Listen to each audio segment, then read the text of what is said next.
नमस्कार दोस्तों, कैसे आप सब। दोस्तों, हमने कुछ इडियम्स एंड फ्रेजेस पहले डिस्कस किए थे। आज हम उसके आगे के फ्रेजेस डिस्कस करने वाले हैं। पहले के फ्रेजेस देखने के लिए आपको हमारे चैनल को सब्सक्राइब करना पड़ेगा।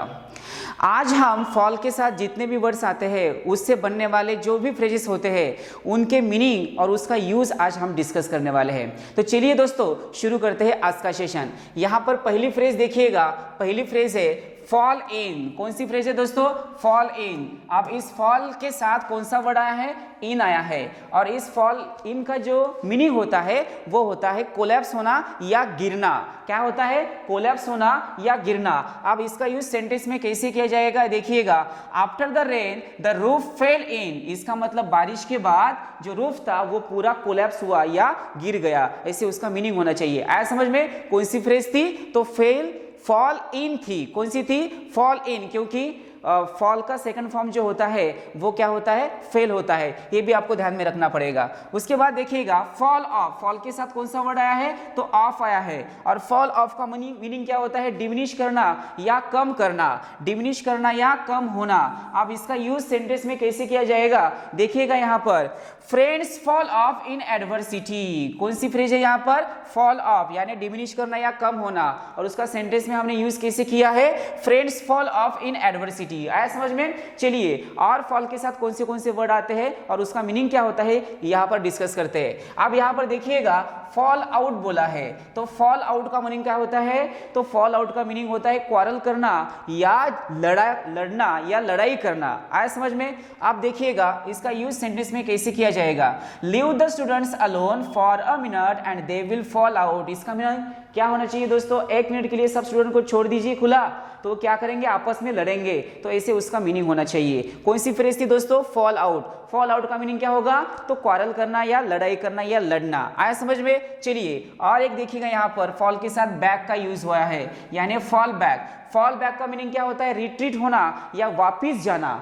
रिट्रीट का मीनिंग क्या होता है दोस्तों? वापिस ऐसे होता है। यहां पर हमने क्या बोला है? फॉल बैक, यानी रिट्रीट ऑफ मानसून। जैसे हम बोलते हैं मानसून की जो वापसी होती है उसी टाइप में यहां पर आपको ध्यान में रखना है। रिट्रीट का मीनिंग क्या होता है? वापिस जाना। अब इसका यूज सेंटेंस में कैसे किया जाएगा देखिएगा। यहां पर द डिफीटेड आर्मीज फेल बैक। आप देखिएगा फॉल का सेकंड फॉर्म जो होता है वो फेल होता है, इसलिए हमने फॉल का क्या किया यहाँ पर? फेल किया है। तो देखिए द डिफीटेड आर्मीज फेल बैक, यानी जो भी डिफीटेड आर्मीज थी वो पूरी वापिस गई है, ऐसे उसका मीनिंग होना चाहिए। आया समझ में? चलिए, और कुछ यहाँ पर हम फ्रेजेस डिस्कस करते हैं। यहाँ पर देखिएगा दोस्तों फॉल के साथ कौन सा वर्ड आया है? तो यहाँ पर फॉल के साथ अपॉन का यूज हुआ है। तो कौन सी फ्रेज बनी यहाँ पर? Fall upon. इस फॉल अपॉन का मीनिंग होता है अटैक करना या आक्रमण करना या हल्ला बोल देना।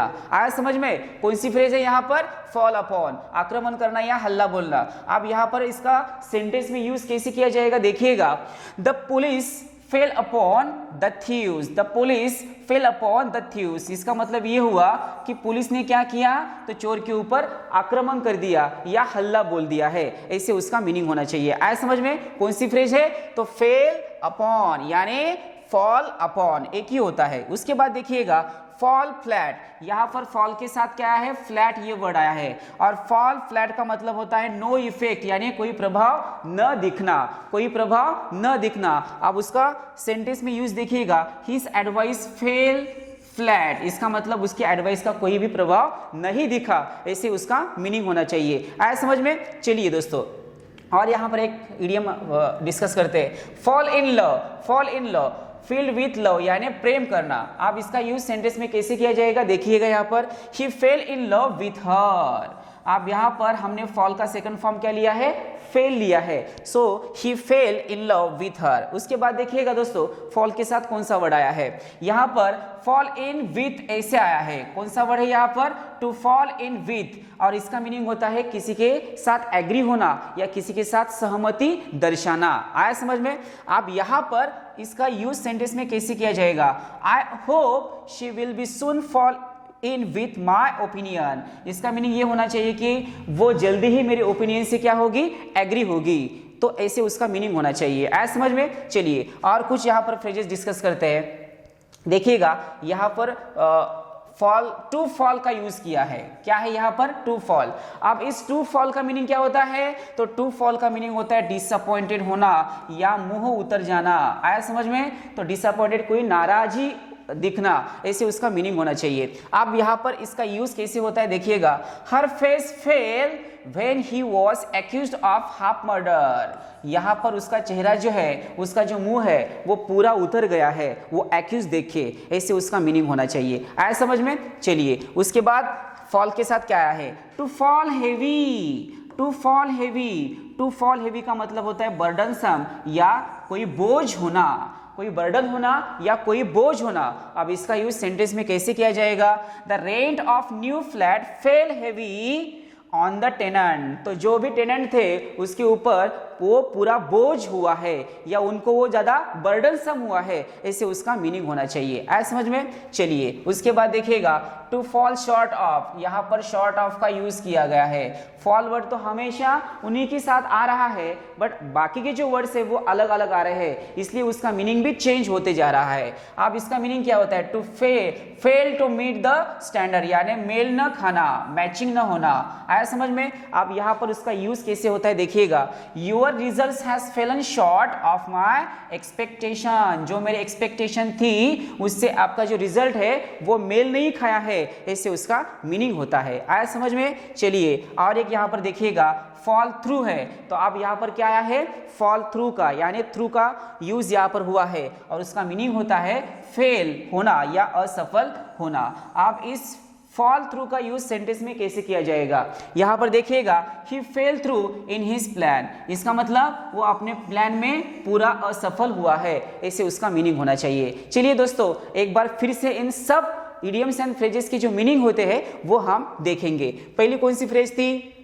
यहाँ पर पहली फ्रेज देखिएगा दोस्तों, पहली फ्रेज थी फॉल इन। तो फॉल इन का मीनिंग क्या होता है? कोलैप्स होना या गिरना। उसके बाद देखी थी हमने फॉल ऑफ। फॉल अप का मतलब क्या होता है? डिमिनिश करना या कम होना। उसके बाद देखिएगा दोस्तों फॉल आउट का यूज हमने किया था। फॉल आउट का मतलब क्या होता है? क्वारल करना या लड़ाई करना या लड़ना। उसके बाद फॉल बैक, तो इसमें बैक ये वर्ड है, इससे हमें थोड़ी हिंट आएगी कि बैक का मतलब तो वापिस होता है, इसलिए फॉल बैक का मतलब क्या होता है? रिट्रीट या वापिस जाना। आया समझ में? चलिए उसके बाद हमने क्या क्या देखे थे? यहाँ पर फॉल अपॉन बोला था। फॉल अपॉन का मतलब क्या होता है? तो आक्रमण करना या हल्ला बोल देना। उसके बाद फॉल फ्लैट है, तो फॉल फ्लैट का मतलब होता है कोई प्रभाव न दिखना, कोई प्रभाव न दिखना। उसके बाद फॉल इन लव यानी प्रेम करना। उसके बाद टू फॉल इन विथ, ये थोड़ी आपको ध्यान में रखना पड़ेगा क्योंकि ये फ्रेज थोड़ी सी अलग दिखती है आपको। टू फॉल इन विथ इसका मतलब होता है एग्री होना या सहमत होना। उसके बाद हमने देखे थे, यहाँ पर देखिएगा टू फॉल बोला था। टू फॉल का मतलब होता है चेहरा उतर जाना या मुंह उतर जाना या डिसअपॉइंटेड होना। उसके बाद देखिएगा टू फॉल हेवी, किसी का बर्डन होना या बोझ होना। टू फॉल हेवी का मतलब होता है बोझ होना। उसके बाद देखिएगा to fall short of, to fall short of का मतलब होता है मेल न खाना या मैचिंग न होना। उसके बाद हमने देखा था फॉल थ्रू और इसका मीनिंग होता है फेल होना या असफल होना। तो इस तरीके के आपको फ्रेजेस ध्यान में रखने पड़ेंगे। तो दोस्तों यहाँ पर हम रुकते हैं, फिर मिलते हैं एक नए टॉपिक के साथ। तब तक के लिए tata bye bye, see you, take care.